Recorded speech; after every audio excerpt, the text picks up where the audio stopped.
Streamlight comparison. This is a Macrostream, which is 500 lumens at 2000s candela. The far targets that you can barely make out are about 90 yards from here.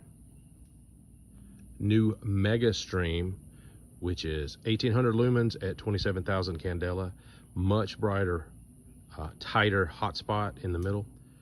HLX 1000 lumen, 26,000 candela.